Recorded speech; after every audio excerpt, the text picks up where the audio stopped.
다시 한번 오늘 주일 3월 첫째 주일에 참석하신 여러분들을 주님의 이름으로 환영하고 축복합니다. 이제 아까 말씀드린 대로 3월이 시작이 됐어요. 작년 3월 시작했을 때는 이렇게 오래 갈 줄 몰랐는데 코로나19 이 상황, 또 이 사태가 여전히 2021년도에도 여전히 현재 진행형이네요. 그렇지만 여러분이 이런 가운데 또 하나님의 뜻을 바라보고 또 우리에게 맡겨진 일들이 무엇인지를 분명히 잘 파악하고 그 일들을 행하는 것은 굉장히 중요합니다. 정말 우리가 이러한 상황 때문에 내가 진짜 먼저 해야 되고 지금 우선적으로 처리해야 되고 행해야 될 일들을 내가 착각하고 미룬다든지 아니면 그것을 내가 중요도를 생각하지 못한다면 그는 큰 어려움을 겪게 되지요. 여러분이 살아오시면서 정말 시급하고 지금 당장 처리해야 될 문제나 또 상황들인데 그거를 착각을 하든지 아니면 다음에 하지 하면서 그렇게 미루셨다가 어려움을 당하시거나 아니면 또 그것 때문에 힘든 어떤 경험들을 가지고 계십니까? 저는 마태복음 7장 말씀 이렇게 보면서 거기 보면 그런 말씀이 있잖아요. 어떤 사람들이 그때 많은 사람들이 주님께 찾아와서 주여 우리가 주의 이름으로 선지자 노릇을 했습니다. 또 어떤 사람들은 우리가 주의 이름으로 귀신을 내어 쫓았습니다. 어떤 사람은 주의 이름으로 많은 능력을 행했습니다. 그런 얘기를 보고를 한단 말이에요. 근데 예수님께서 뭐라고 말씀하시나요? 내가 너희를 도무지 알지 못한다. 그리고 불법을 행하는 자들아 내게서 떠나가라. 그걸 보면 그런 생각이 들어요. 아니 이들이 뭘 그렇게 크게 이렇게 잘못했을까? 이렇게 주님께서 정색할 정도로 모른다고 하실 정도의 일인가? 이런 생각을 하는데 그건 내 생각이죠. 주님께서는 분명하게 그들에게 맡긴 일들이 있는데 그 중요한 것을 하지 않은 거죠. 어떻게 보면 엉뚱한 일에 그의 인생을 쓴 거예요. 그들 나름대로는 열심히 살았다고 말할 수 있어요. 거기 보고한 것만 봐도 얼마나 열심히 살았나요. 그런데 주님께서 원하시는 일은 하지 않은 거죠. 그게 뭘까? 그게 뭘까요? 바로 복음 전파예요. 예수 그리스도를 증거하고 전하는 거예요. 그런데 이들 고백 속에는 내가 복음 증거했습니다. 내가 예수를 그리스도로 세상 사람들에게 천하와 만민에게 가서 복음을 전했습니다. 전파했습니다. 그런 내용이 없어요. 그냥 자기를 드러내는 일, 그냥 자기의 삶을 그냥 살 뿐이에요. 선지자로 부름을 그냥 그렇게 해서 신학교 가고 그렇게 목사 안수 받았으니까 그냥 그 목사 일을 한 거예요. 집사로, 권사로, 장로로 그렇게 세월 받았으니까 열심히 교회에서 그 직분에 따라서 봉사도 하고 행사도 치르고 여러 가지 일들을 행한 것이죠. 그러나 중요한 것은 복음 전파, 천하와 만민에게 가서 복음을 전파라는 주님의 말씀을 기억하지 못했던 것이죠. 초대교회를 한번 볼까요? 그들이 어떠한 모습들이었나요? 사도행전 8장 4절 그 흩어진 사람들이 그랬어요. 이 흩어진 사람들은 왜 흩어졌어요? 예루살렘 교회에 엄청난 핍박이 왔어요. 스데반 집사님이 돌에 맞아서 죽고 그러면서 예수를 그리스도로 고백하는 사람들은 잡아들이려고 지금 엄청난 일들이 일어났잖아요. 근데 그들이 흩어져서 어떻게 낙심하고 절망해서 숨어버렸나요? 아니에요. 주님의 이 말씀, 주님의 그 명령을 놓칠 수 없어서 어떻게 그들은 두루 다니며 아니 지금 언제 죽을지 모르고 어떻게 이 어려움과 핍박을 당할지 모르는데 하는 일은 뭐예요? 복음의 말씀을 전할세. 이들은 당장 오늘 내가 죽는다 할지라도 그게 무서운 게 아니에요. 아무것도 하지 않고 주님께 가는 게 무서운 거예요. 정말 해야 될 일을 하지 않고 가는 거. 그러니까 그들에게는 죽는 거는 문제가 되지 않아요. 사명 감당하지 못하는 게 문제가 되지요. 그래서 복음의 말씀을 전하는 거예요.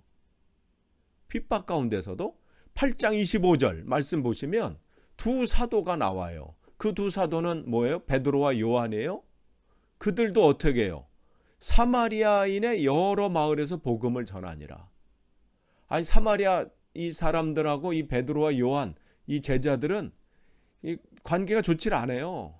또 좋지 않은 감정을 가진 상황에 이 사마리아 사람들만 생각하면 싫어, 그냥 싫은 사람들이야. 근데 그게 중요한 게 아니에요. 난 저 사람은 좋으니까 복음을 전하고 요 사람은 싫으니까 내가 그만두고, 이게 아니에요. 때를 얻든지 못 얻든지 관계가 좋든 안 좋든 해야 될 일은 뭐예요? 그에게 복음을 증거하는 거예요. 그러니까 이들은 여기에 정말 모든 삶의 우선순위를 잡았어요. 사도행전 8장 35절 필립 집사님이 나와요. 지금 한창 사마리아 성에서 복음을 전하면서 그 성에 놀라운 부흥의 역사가 일어났어요. 근데 하나님께서 그를 한 사람에게로 이끌잖아요. 에티오피아 내시에게로. 그래도 상관없어요. 왜 하나님이 나를 잘 나가고 있는데 왜 이 상황 속에서 이렇게 하실까? 그거 중요하지 않아요. 한 영혼에게라도 복음을 증거할 수 있다면 그냥 아멘하고 그 길을 걷는 거죠. 왜? 그게 내가 이 땅에 살아있는 존재의 이유이기 때문에 그래요. 그래서 가서 예수를 가르쳐 복음을 전하니. 여러분 지금 초대교회 동일한 그들의 모습을 보고 계십니까? 바로 계속해서 이렇게 돼요. 로마서 1장 1절 사도행전을 넘어가서 로마서로 시작되면서 무슨 일이 일어나요? 예수 그리스도 종 바울은 사도로 부르심을 받아. 뭐에 부르심을 받았어요? 하나님의 복음을 위하여 택정함을 입었나니.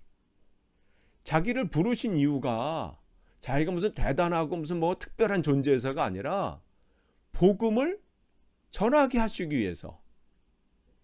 이 일이라는 거예요. 이게 중요하다는 거예요.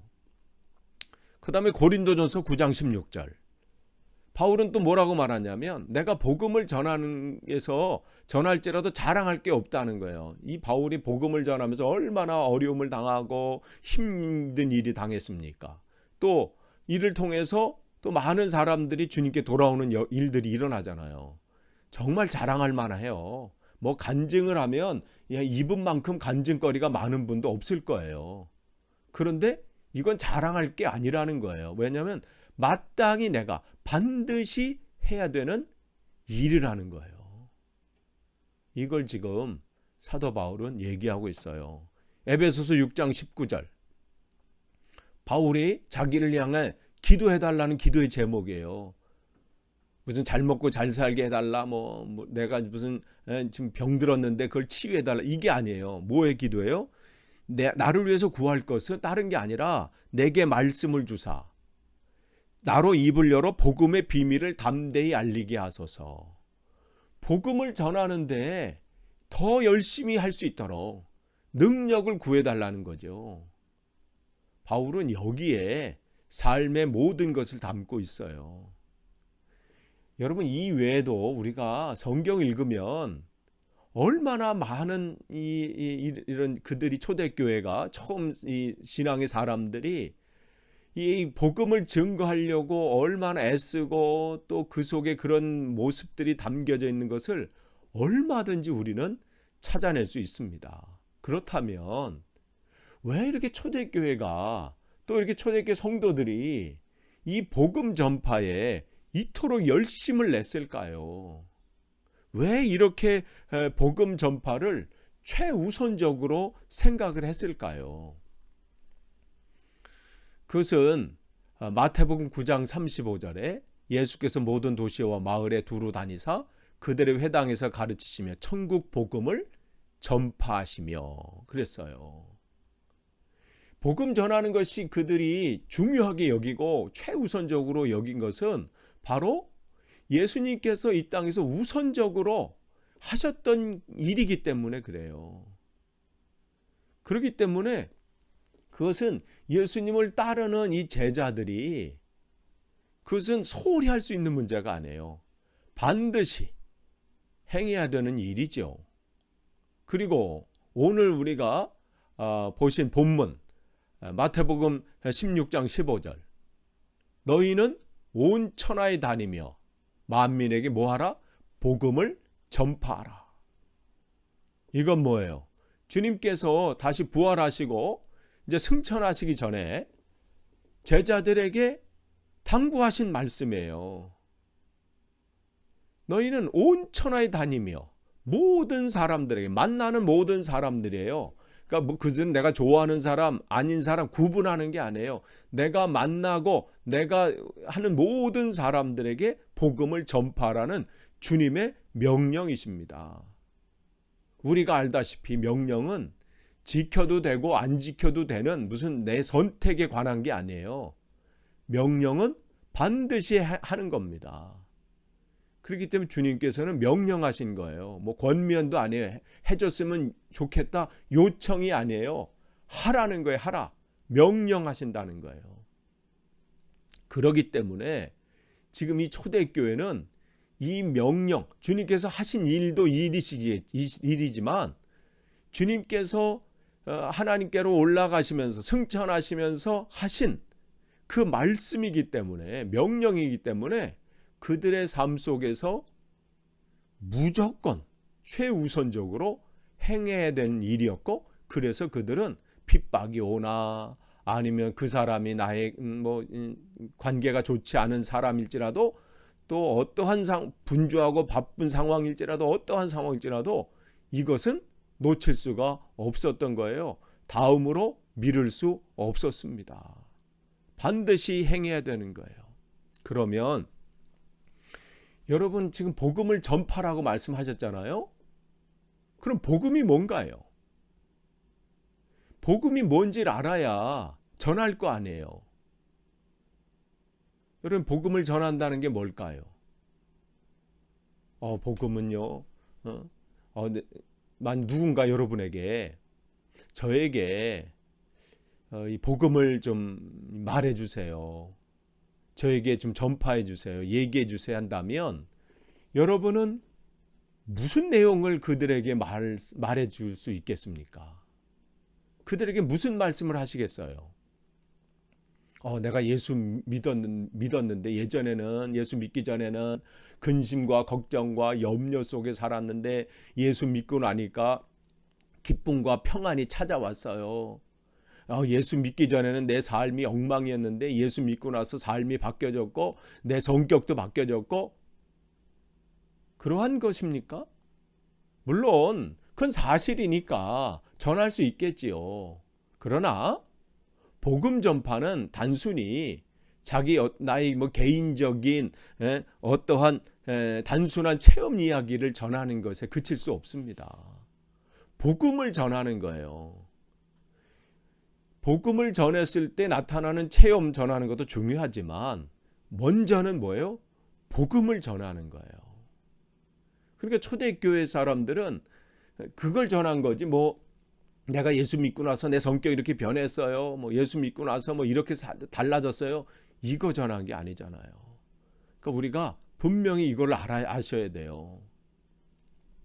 여러분, 여러분이 생활 속에서 또 뭔가를 전해야 되고 또 뭔가를 행해야 되는데 그런 것이 어떻게 할지 고민되고 또 무엇을 해야 될지 알지 못할 때는 우리가 뭘 보면 돼요? 1차적인 자료인 성경을 통해서 우리가 그 답을 찾으면 됩니다. 예수님께서는 어떻게 하셨는지, 사도들은 또 초대교회 성도들은 어떻게 행했는지를 우리가 알면 거기서 우리가 헤매이지 않을 수 있어요. 아무리 훌륭한 목사의 설교나 어떤 분의 간증도 2차적인 자료일 수밖에 없어요. 중요한 것은 어떻게 해요? 성경이에요. 성경을 모르면요, 설교라고 포장된 메시지 앞에 우리가 현혹될 수밖에 없어요. 그가 엉뚱한 얘기를 하는데도 아유 그냥 저 목사님이 얘기하니까 다 맞는 말이겠지. 그러니까 우리가 성경을 아셔야 돼요. 성경을 모르니까 2단 3단에 빠지는 거예요. 그렇다면 우리들이 오늘 설교 제목처럼 전해야 할 복음 메시지는 뭘까요? 뭘 전해야 될까요? 성경을 전하는 것인데, 성경은 이 세상이 하나님께서 이 세상을 창조하시고 이 세상은 모두가 하나님의 것이라고 우리에게 말씀하십니다. 그리고 하나님이 만드신 세상은 원래 지금처럼 죄악이 가득한 이렇게 혼돈과 흑암과 이러한 세상이 아니었다고 분명히 우리에게 말씀해 주십니다. 하나님이 처음 만드신 이 땅은 에덴, 즉 영원한 기쁨의 동산이었다. 기쁨의 장소였다고 우리에게 말씀해 주십니다. 그런데 어떻게 해요? 그 에덴이, 그 영원한 기쁨과 평안이 있어야 할 그곳이 어떻게 됐어요? 망가졌어요. 무너졌어요. 어지러워졌어요. 다시 흑암과 흑암 속으로 빠져들은 거지요.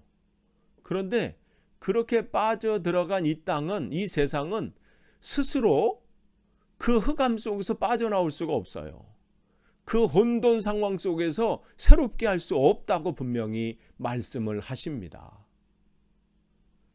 그래서 하나님께서는 이 땅을, 또 우리 인간을 그냥 내버려 두시는 것이 아니라 염려하시고 관심을 갖고 계시고, 그래서 다시 온전케 회복하시려고 계획을 가지고 계시고, 그 목적을 향해서 목적을 이루시려고 주님께서 하신다고 분명히 말씀하시죠. 그래서 성경은 바로 그 하나님께서 이 죄악 가운데 빠져버린 이 타락한 인간들, 또 이 혼돈과 흑암 속에 있는 이 땅을 어떻게 구원하실지, 그것을 향한 하나님의 계획을 말씀해 주신 것이 바로 성경입니다. 어떻게 하나님께서 그 당신의 계획과 그 목적들을 이루시기 위해서 어떠한 일들을 행하고 계시는지, 그 일들을 어떻게 지금 진행하고 계시는지, 그것을 다양한 방법으로, 다양한 모습으로 우리에게 말씀해 주고 계셔요. 그게 성경에 나오는 내용입니다. 그러니까 어떻게 그 하나님의 계획이 빈틈없이 진행하고 계시는지, 그것을 우리에게 밝히 보여주고 있지요. 원래 하나님의 계획의 목적은, 그 계획의 목적은 하나님의 원수고, 또 영원의 원수인 마귀의 말을 우리가 인간이 듣고 그 꾀임에 빠져서 하나님을 떠나고 배반하고 또 타락해서 죄를 짓고 다시 흑암과 혼돈 속에 빠진 그 인간들을 하나님께서 다시 구원하시고 거기서 건져내시고 다시 그 죄악 가운데서 이제 해방시키시고 그 올무에서 해방시켜 주기 위해서 그 일들을 하시기 위해서 주님께서 하나님의 계획을 갖고 계시지요. 그러니까 하나님께서 세상을 구속하시려는, 이 땅을, 인간들을 구원하시려고 하는 하나님의 큰 계획과 목적이야말로 성경 처음부터 끝까지 전하고 있는 이 메시지이고, 또 초대교회 성도들이 그렇게 온 천하 만민에게 가서 전파하려는 복음의 내용이 바로 이것입니다. 하나님의 계획이죠. 그래서 그런데 이 복음의 계획, 이 복음의 메시지 중심에는 누가 있는 거예요? 예수 그리스도가 있습니다. 모든 초점이 창세기에서 요한계시록까지 거기에 맞춰져 있습니다. 여러분은 성경 66권 창세기서부터, 구약성경 창세기서부터 신약성경 마지막인 요한계시록까지 여러분이 그 읽으실 때 어떤 부분은 뭐 잘 들려지고 읽혀지는 부분도 있지만, 어떤 부분은 이게 무슨 내용인지 어렵기도 하고 뭐 그런 부분들이 있잖아요.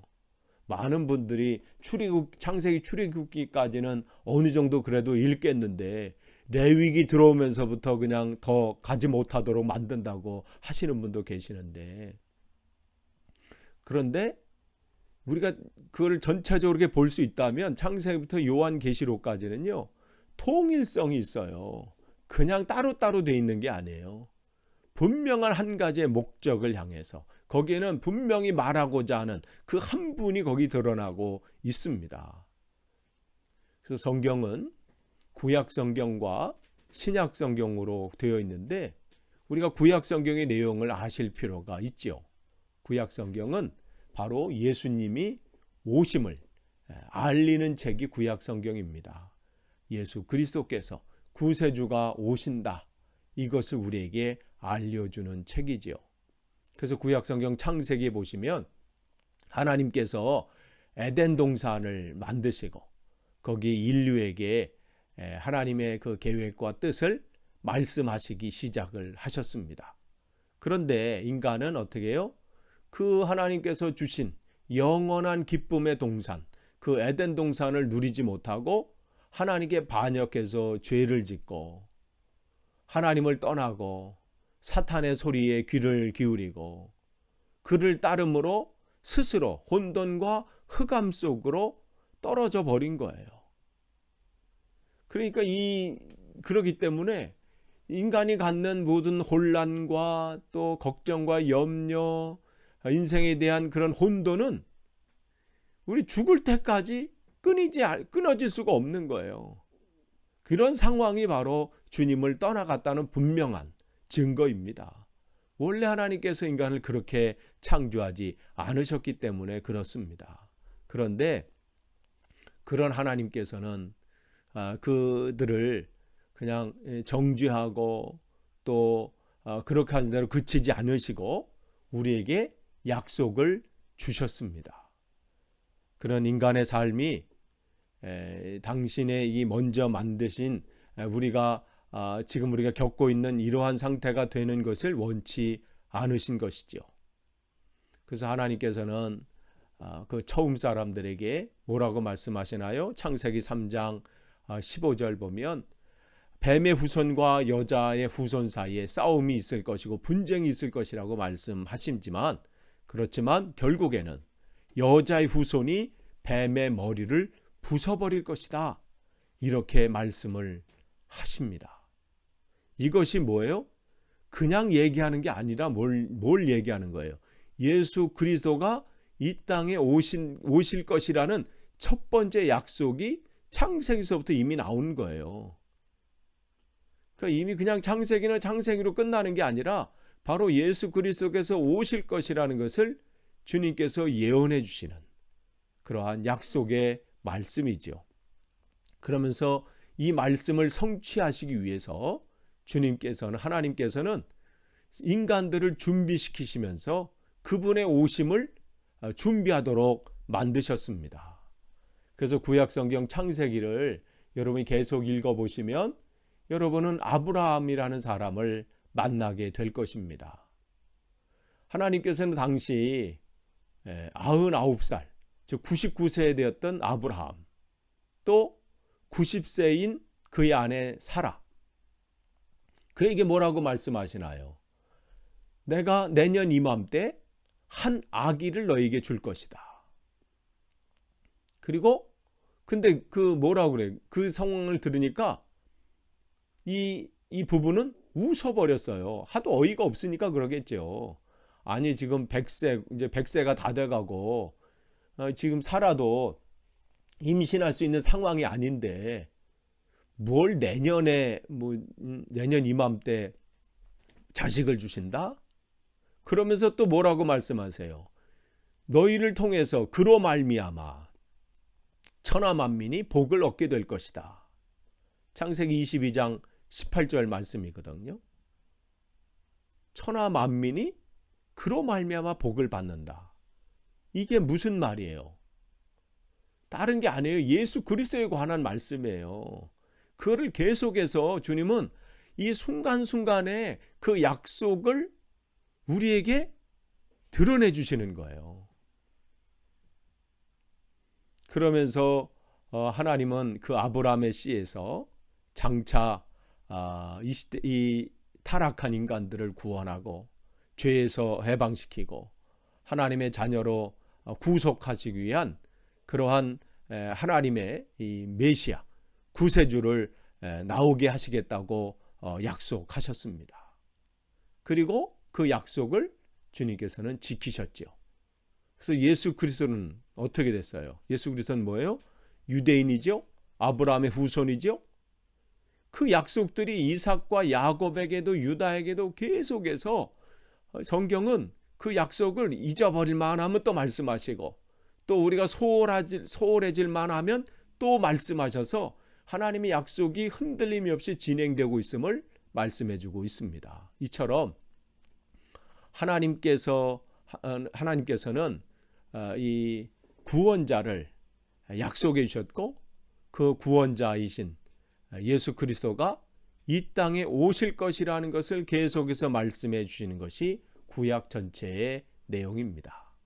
그래서 출애굽기, 레위기, 민수기 등 구약 성경에 나오는 무슨 성막이나 또 성전 얘기, 거기에 있는 무슨 성막 안에 있는 무슨 기구 또 물건들 얘기는 단순히 뭐 성막이 그렇구나 거기 있는 그렇구나 이런 내용이 아니라 그 모든 것이 뭐예요? 예수 그리스도에 대한 내용이에요. 예를 들면 그 성막의 동쪽 그 문이 있어요. 그 문을 통과하지 않으면 들어갈 수 없거든요. 그 문은 뭐예요? 예수 그리스도를 얘기하는 거예요. 그래서 내가 곧 길이요 진리요 생명이니 내가 양의 문이다 이렇게 주님께서 말씀하셨거든요. 그러니까 그걸 이미 전에 하나님께서는 그 성막을 통해서 말씀해 주시는 거예요.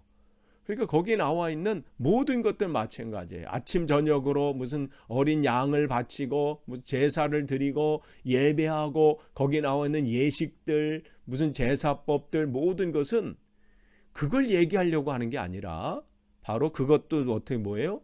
하나님께서 너희들을 위해서 구원자를 이 땅에 보내주시겠다는 하나님의 예언의 말씀을 그것을 통해서 우리에게 말씀해 주시는 거예요. 그러니까 그 모든 그 제사법이나 모든 행동들이나 뭐 이런 것은 예수 그리스도에 대한 어떤 상징적인 내용들이죠. 그것을 우리가 아셔야 돼요. 그러니까 그게 지루한 게 아니에요. 거기서 우린 그걸 찾아야 돼요. 이 내용이 예수 그리스도 어떻게 연결되는지 이게 예수님과 어떠한 상황인지 그것을 알면요. 성경이 보여지기 시작해요. 레위기가 보여지기 시작하고요. 들려지기 시작해요. 그러니까 그것을 이 땅에 오실 구원자이신 예수 그리스도에 대한 다 설명이에요. 그걸 모르면 그냥 나중에 예수님이 와도 깨닫지 못하잖아요. 그 사람이 그 사람인지 모르잖아. 근데 그거를 아니까 어떻게 돼요? 스데반 집사님이 여러분 사도행전 8장에 설교한 거 봐요. 그것과 다 연결해서 설교하잖아요. 아브라함이 어떻게 됐는지, 모세가 어떻게 했는지, 다윗이 어땠는지, 구약과 예수님을 완전히 이렇게 매치시켜서 설교하는 것을 여러분 보셨습니까? 그러니까 성경을 그게 바로 꿰뚫은 거예요. 빌립 집사님도 마찬가지죠. 초대교회 사도들도 마찬가지죠. 바울은 뭐 말할 것도 없고요. 그는 구약을 완전히 다 알고 있었던 사람인데 예전에는 구약만 알고 있었는데 그게 예수 그리스도와 연결이 되니까 뭐 그걸 전하지 않을 수가 없게 되는 거죠. 또한 그 다음으로 나오는 예언자들이 있잖아요. 구약 성경에 이사야, 미가 선지자들을 위시해서 그들이 전하는 모든 말씀도 뭐예요? 단순히 뭐 이스라엘이 어떻게 된다, 남유다가 어떻게 된다 이 얘기를 하려고 하는 게 아니에요. 그거를 통해서 뭐예요? 예수 그리스도가 어떠한 분이고 그분이 오실 것이다. 그분을 준비해라. 그 얘기를 그들에게 하는 거예요. 그냥 그 시간들을 너희들 보내지 말라. 너희들이 먹고 사는데 이 땅의 것을 해서 헤매지 말고 다시 오실 그 주님, 그 메시아를 준비하고 기다리라고 말씀을 합니다. 그래서 이사야 40장 1절에서 5절 말씀 보시면 너희 하나님이 이르시되 너희는 위로하라 내 백성을 위로하라. 이 위로할 자가 오신다는 거예요. 이 말씀을 하시는 거죠. 3절 볼까요? 거기 보면 너희는 광야에서 여호와의 길을 예비하라. 이 말씀이잖아요. 그러니까 이 세례 요한이 이 말씀을 인해서 그 일들을 행하고 있잖아요. 예비하는 일들. 또 5절 보시면 여호와의 영광이 나타나고 모든 육체가 그것을 함께 보리라. 여호와의 영광이 드러난 날이 온다는 거예요. 그게 누구예요? 예수 그리스도죠. 그 볼 날이 온다는 거예요. 그 모든 육체가 그것을 함께 보리라. 즉 예수 그를 통해서 뭘 보는 거예요? 하나님의 영광, 즉 하나님을 보게 되는 거죠. 이것이 구약 성경의 전체 메시지예요. 그래서 구약 성경은 이 구원자이신 예수 그리스도가 오실 것이라고 계속해서 우리에게 사실을 알려주면서 그 구세주를 기다려라, 예비해라. 늘 딴 걸 생각하지 말고 그 뭔가 조짐이 이상하면, 그래서 동방박사도 그 큰 별이 보고 주님을 찾아온 것처럼 늘 깨어 있으라는 것이죠. 그래서 그분이 오실 때 어떤 일이 일어날지 그런 것을 우리에게 설명해 주시고, 또 구체적인 그분이 어떠한 분인지 어떤 일을 하실 것인지를 구체적으로 알려주는 책이 구약 성경입니다. 그러니까 미가서를 통해서 베들레헴에 나실 것을 말씀해 주시잖아요.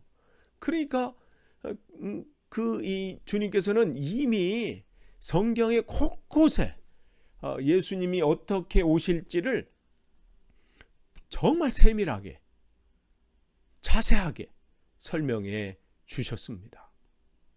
그러면서 구약 성경은 신약 성경으로 넘어가지요. 신약 성경은 구약 성경에서 오실 것이다 했던 그 메시아, 그 구원자가 어떻게 태어나셨고 그런 것을 우리에게 전해줍니다. 그래서 구약 성경을 통해서 예언자를 통해서 하나님께서 다양한 말씀을 통해서 구원자이신 하나님의 아들 예수께서 오시리라 했던 그 예수께서 이 땅에 오신다는 사실을 우리에게 알려주신 거예요. 우리에게 오신 사실을 알려주신 것이죠. 그래서 마태복음과 누가복음은 예수님께서, 구원자이신 예수께서 어떻게 태어나셨는지를 우리에게 알려줍니다. 또한 하나님께서 보내신 천사가 예수의 어머니인 마리아를 찾아온 일과 또 그들에게 그 모든 일을 준비케 한 것들, 또 어떻게 동정녀 마리아에게 탄생하셨는지 그런 것들을 우리에게 알려주십니다. 세상 사람들은 예수가 목수고 또 자기들과 똑같은 사람이라고 생각했지만 성경은 분명하게 우리에게 말씀하시죠. 그는 하나님의 아들이다. 이렇게 또 단호하게 말씀을 하십니다. 그것을 어떻게 알 수 있습니까? 그의 출생을 보면 알 수 있지요. 보면 그분의 출생을 통해서 또 그분의 삶과 가르침, 또 그가 행하신 기적들, 능력들을 보면 그가 어떠한 분이었는지, 그냥 인간만이 아니라 어떻게 해요? 하나님의 아들이셨음을 우리에게 분명히 보여주십니다. 그래서 마태복음 11장 5절 말씀 보시면 맹인이 보며 못 걷는 사람이 걸으며 나병 환자가 깨끗함을 받으며 못 듣는 자가 들으며 죽은 자가 살아나며, 이러한 일들 통해서 그분이 하나님의 아들이심을 분명하게 우리에게 증거해 주십니다. 그래서 마태복음, 마태, 마가, 누가, 요한복음 이 4복음서에 나타난 예수님의 기적을 행하신, 또 능력을 행하신 것을 보면 알 수 있습니다.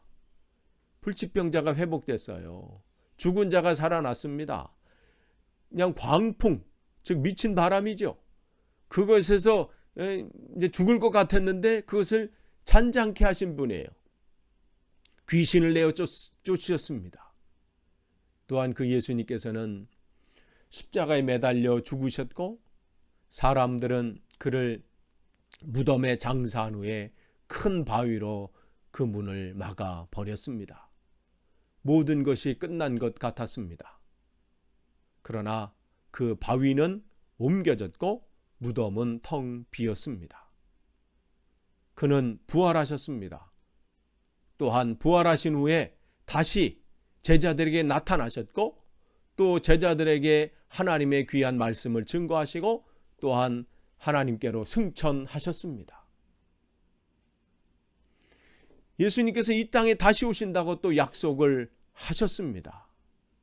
이것이 우리가 전해야 할 복음 메시지입니다.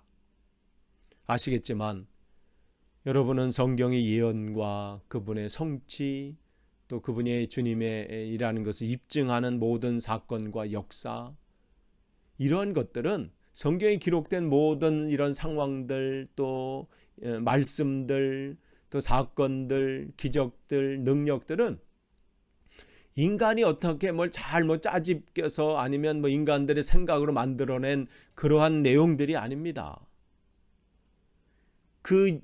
이 땅에 계신 그 주님의 이 사심을 받고 또 부활하심을 목격한 적어도 500명 이상 성경은 분명히 그렇게 우리에게 말씀해 주고 있죠. 그들이 목격한 그들이 자기들의 삶으로 목격한 그 내용들을 증언한 내용들입니다. 증언하고 명백한 사실이지요. 주님은 또한 승천하시면서 주님 제자들에게 성령께서 오실 것을 예언하셨습니다. 왜냐하면 이 땅의 삶 속에서 우리의 힘으로는 이 삶을 이겨낼 수 없다는 것을 분명히 아셨기 때문에 그렇습니다. 그래서 그분께서 말씀하신 대로 주님께 오순절날 성령이 그 제자들에게 임했죠. 또한 예수님의 약속을 믿고 모였던 제자들이 성령 충만해서 전부 변화를 받고 각기 다른 방언으로 말을 하며 기적을 행하고 하나님의 말씀의 능력을 나타내기 시작을 했습니다. 그러한 엄청난 사건들과 역사들이 예루살렘 교회에 나타났습니다. 이것이 우리가 전해야 할 복음 메시지입니다. 여러분은 구약성경 창세기서부터 말라기까지는 이 땅에 오실 구세주를 고대하는 그러한 내용으로 그분이 다 오실 것이라는 그러한 고대가 담겨져 있는 책이 구약성경이고 마태, 마가, 누가, 요한복음 4개의 복음서는 그 오신다고 하셨던 그 구세주가 어떤 분인지를 우리에게 직접 나타내 주시고 마침내 그분이 오셨음을 우리에게 알려주는 책입니다. 그리고 사도행전은 그 예수 그리스도를 다시 한번 되돌아보는 책이에요. 그분이 어떠한 말씀을 하셨고 그분이 어떠한 일들을 자기들에게 행하셨는지를 다시 되돌아보고 그것을 다시 말씀해 주는 책이 사도행전이지요. 또한 로마서를 비롯한 서신서들, 그 서신서들은 예수가 그리스도이심을 자세하게 설명해 주고 있고 그분의 말씀과 또 그분이 행한 것들 또 그들이 하는 표적과 기적들의 뜻이 무엇고 그 의미가 무엇인지를 우리에게 정확히 풀어서 해석해 준 책이 바로 서신서들입니다. 또 마지막으로 요한계시록도 마찬가지로 그냥 끝에 나와 있는 책이 아니라 그것 또한 예수 그리스도에 관한 말씀으로 우리에게 전해주고 계시죠. 그러니까 창세기서부터 요한계시록까지는 동일하게 그 중심에는 예수 그리스도가 있습니다.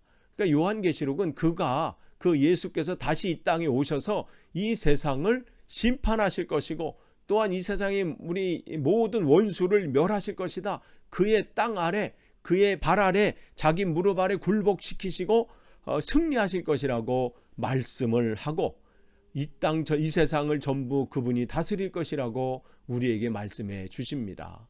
그래서 빌립보서 2장 10절에서 11절에서 사도 바울은 이렇게 우리에게 전합니다. 하늘에 있는 자들과 땅에 있는 자들과 땅 아래에 있는 자들로 모든 무릎을 예수 이름에 꿇게 하시고 모든 입으로 예수 그리스도를 주라 시인하여 하나님 아버지께 영광을 돌리게 하셨느니라.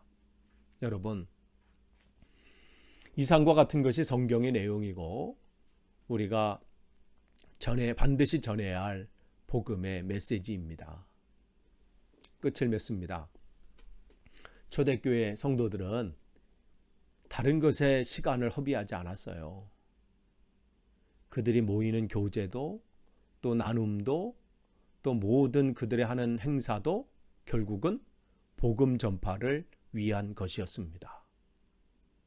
그 많은 것 중에 한 부분이 복음 전파가 아니라 모든 부분이 이 복음 전파로 귀결되는 거예요. 바로 예수가 그리스도임을 전파했습니다. 이것이 바로 우리가 전해야 할 복음이고 이것이 우리가 전해야 할 기쁜 소식입니다. 사망의 그늘에 앉아 죽어가는 저 백성들, 그 백성들을 초대교회 성도들은 그냥 볼 수 없었습니다. 이방인이어도 상관이 없었고 그 사람이 내가 바쁜 중에 있어도 내가 핍박 중에 있어도 내가 경제적인 상황이 안 좋아도 어떠한 상황 가운데 있어도 그것이 핑계거리가 되지 않았습니다. 몸이 불편해도 몸이 연약해도 그들은 복음을 증거하는 것을 쉴 수가 없었습니다. 감옥에 갇히고 매를 맞고 순교하는 자리에 들어선다 할지라도 그들은 끝까지 죽는 한 있어도 눈을 감는 그날까지 이 복음 증거를 놓칠 수가 없었던 것은 그것은 주님의 명령이기 때문입니다. 주님께서 누가복음 19장 10절에 말씀하십니다. 인자가 온 것은 잃어버린 자를 찾아 구원하려 함이니라. 그 일을 위해서 주님께서는 우리 한 영혼을 구원하시기 위해서 창세기서부터 이미 구원자를 보내실 계획을 우리에게 말씀해 주셨고 그분은 우리에게 오셨고 또 그분은 다시 오실 것입니다. 이 구원의 이 복음을 우리는 아직 우리에게 생명이 있는 이 시대에 아직 이때에 우리는 증거해야 합니다. 그것이 주님의 명령입니다. 너는 천하에 다니며 온 만민에게 복음을 전파하라. 이 말씀이 초대교회 성도들에게만 들려지는 말씀이 아니라 오늘 우리에게 들려지는 귀한 말씀 되기를 간절히 축원합니다. 기도하겠습니다. 하나님 감사합니다. 우리가 지금 무엇에 쫓겨 다닙니까? 무엇을 바라보면서 다닙니까? 정말 급하게 먼저 행해야 될 일들이 있는데 그것을 뒤로 미루고 그것을 등한시하는 것은 아닌지 하나님 붙잡아 주시고 인도하시고 깨우쳐 주셔서 마땅히 행해야 될 복음을 전파하는 일에 이 시대의 교회가 또 우리 교회가 세워지게 하옵소서.